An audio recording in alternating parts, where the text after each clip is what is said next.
Gaza സിറ്റിയിൽ അധിനിവേശം നടത്തുന്ന ഇസ്രായേൽ 67 പേരെയാണ് ഇന്ന് മാത്രം കൊന്നത്. ഇവരിൽ 33 പേരും ഗസ സിറ്റിയിലാണ് കൊല്ലപ്പെട്ടത്.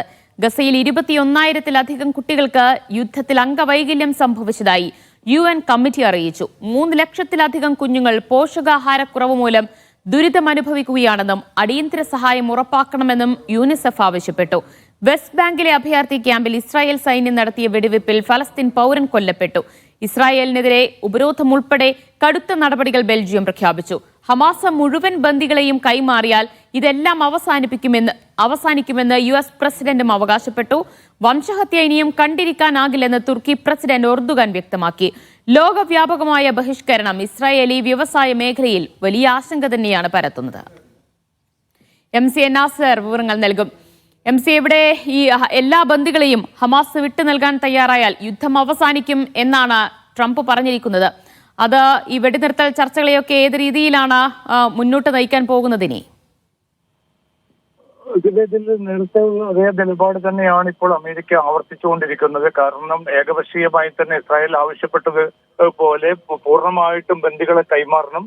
അങ്ങനെയാണെങ്കിൽ മാത്രം ഒരു യുദ്ധവിരാമത്തിന് തങ്ങൾ ആലോചിക്കാമെന്നൊരു നിലപാട് നെതന്യാഹു നേരത്തെ മുതൽ പ്രഖ്യാപിച്ചുകൊണ്ടിരിക്കുന്നതാണ്. അതല്ലാതെ പലസ്തീൻ ജനതയുടെ ന്യായമായിട്ടുള്ളൊരു ആവശ്യങ്ങളും അംഗീകരിക്കാനുള്ള ഒരു താല്പര്യവും നെതന്യാഹു പ്രകടിപ്പിച്ചിട്ടില്ല. അതേ നിലപാട് തന്നെയാണ് ഇപ്പോൾ ഈ യുദ്ധം ഏതാണ്ട് 23 മാസങ്ങൾ എത്തി നിൽക്കുന്ന ഒരു ഘട്ടത്തിൽ ട്രംപും ഇപ്പോൾ വ്യക്തമാക്കുന്നത്. കാരണം ഒരു അർത്ഥത്തിലുള്ള ഒരു കൂടിയാലോചനയ്ക്കോ നേരത്തെ ട്രംപിന്റെ ഭരണകൂടം തന്നെ മുന്നോട്ട് വെച്ച ആ വെടിനിർത്തൽ നിർദ്ദേശം ഹമാസ് സ്വീകരിച്ചതാണ്.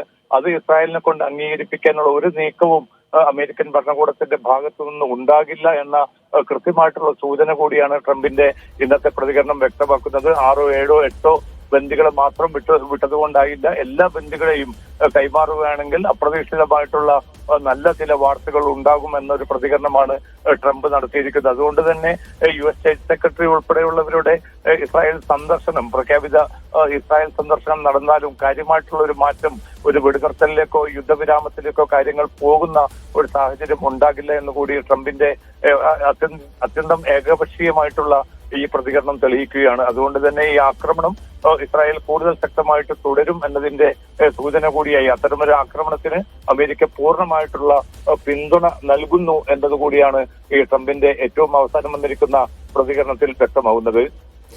SNC, ഇന്ന് ഗസ സിറ്റിയിൽ അടക്കം ആക്രമണം എത്രത്തോളം രൂക്ഷമായിരുന്നു?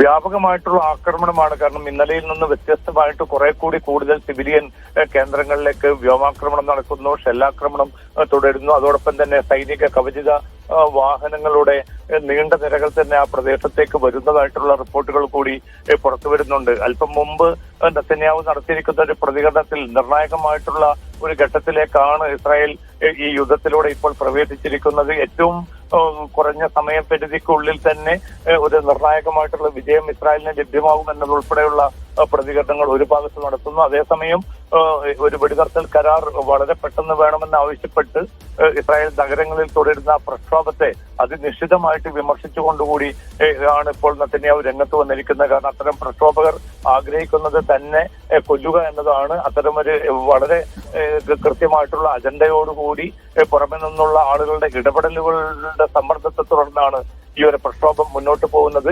തന്റെ വസതികൾ ആക്രമിക്കാനും അതോടൊപ്പം തന്നെ മറ്റു നേതാക്കളെ വകവരുത്താനും കൂടി ഈ പ്രക്ഷോഭകർ ശ്രമിക്കുന്നുണ്ട്. അതിശക്തമായിട്ടുള്ള നീക്കങ്ങൾ ഈ പ്രക്ഷോഭകർക്ക് എതിരെ കൈക്കൊള്ളണം.